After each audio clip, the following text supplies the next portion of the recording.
Okay, we're now going to have a look at page 189, the difference between the future perfect simple and the past perfect simple. The future perfect simple, I already explained that to you in the previous video, but we'll have another look at it. And now we'll put it next to the past perfect simple, which you already know from previous lessons as well. So let's have a look at both. We're starting here on the right-hand side with the future perfect simple. The man will have been dead for 3 hours when the murderer buries him.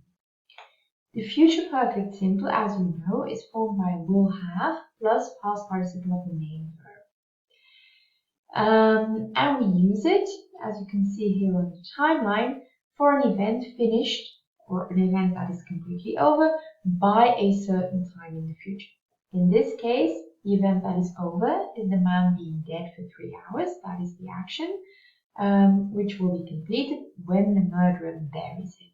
So we have two actions in the future in this case, not in the past but in the future. And one event, in this case the man being dead, will be finished by a certain moment of time in the future. If you want to put that differently, you're talking about an action in the future that will already be over before another action in the future. So one action is finished and then you have a second one. Okay, and when you talk about that first action that is completely over, you need the future perfect simple. If you have a look now at the right-hand side, the past perfect simple. The man had murdered 3 people when the police found him. In this case, had plus past participle of the main verb form what is called the past perfect simple tense.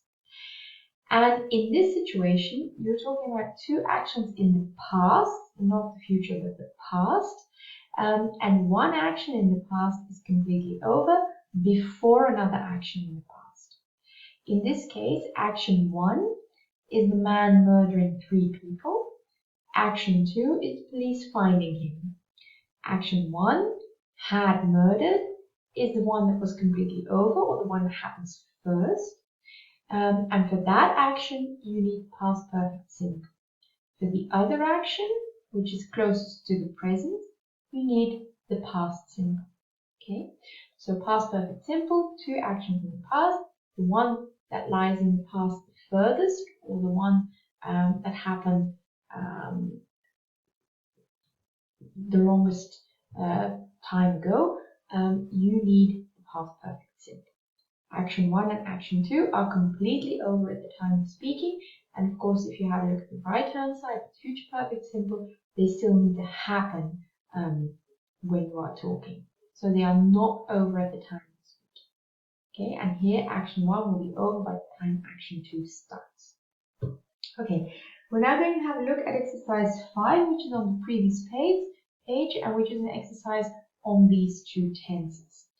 What is it that you need to do? Jake is celebrating his 10th year on the police force. He delivers a speech at the gala event in which he speaks about both the past and the future of his life as a police officer. You need to fill in the correct tenses of the verbs in the box. And you need to choose between those two tenses, which you see here, past perfect simple and future perfect simple. So I'll give you a few minutes, you pause the video, and once you think you have finished the exercise correctly, you press play again and you watch the correction.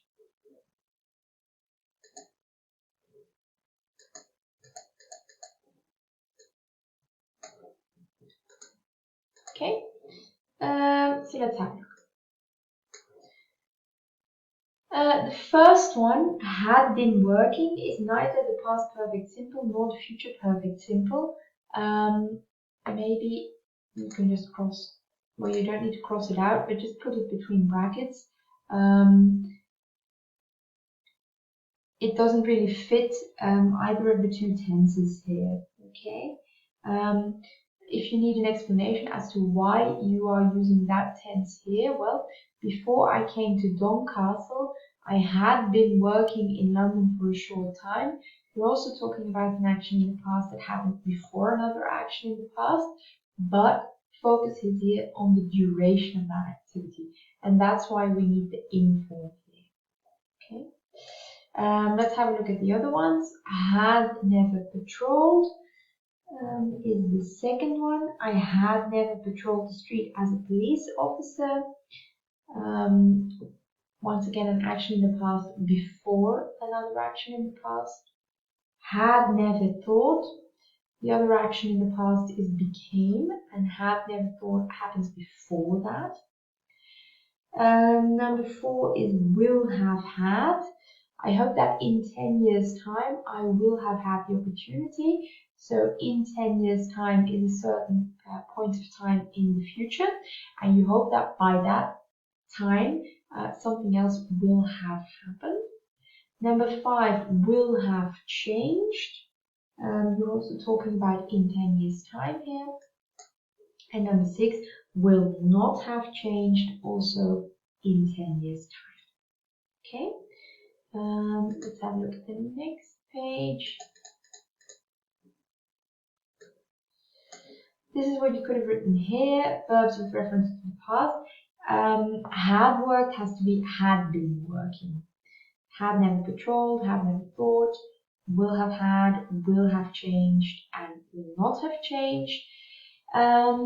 Similarities is that both of these tenses use the auxiliary verb to have, and we use them to show the order of certain activities, either in the past or in the future, and that comes down to what I explained here with the timeline. Okay. Good. What are you going to do now? You're going to finish or close this tutorial, then go back to course news, and there you will find another selection of Smart School exercises that you need to finish.